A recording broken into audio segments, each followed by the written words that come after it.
नमस्कार. आज दिनांक 3 ऑगस्ट 2025 रोजीचे ताजे सोयाबीन मार्केटचे बाजारभाव आपण या ठिकाणी जाणून घेणार आहोत. सध्या जर बघितलं तर जे आहे सोयाबीनचे बाजारभाव आंतरराष्ट्रीय बाजारपेठेमध्ये स्थिरावलेले आहे. भारतामध्ये सुद्धा जर बघितलं तर बाजारभाव स्थिरावलेले आहे. महाराष्ट्रात जर बघितलं तर बाजारभाव काय आहे ते बघूयात. लातूरमध्ये कमीत कमी 4,000 तर जास्तीत जास्त 4,600 रुपये.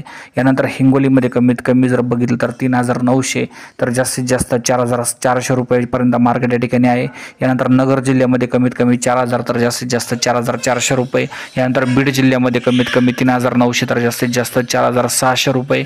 यानंतर जर बघितलं तर जे नागपूरमध्ये कमीत कमी 3,800 तर जास्तीत जास्त 4,500 रुपयेपर्यंत मार्केट या ठिकाणी आपल्याला पाहायला मिळत आहे. मोठ्या प्रमाणात जर बघितलं तर जे मार्केट उसळणे गरजेचे आहे. बाजारभावात मोठ्या प्रमाणात सुधारणा होणे गरजेचे आहे. सोयाबीनचे बाजारभाव कमीत कमी 5,000 ते 6,000 रुपयाच्या दरम्यान गेले पाहिजे. 6,000 रुपये बाजारभाव या ठिकाणी झालेच पाहिजे.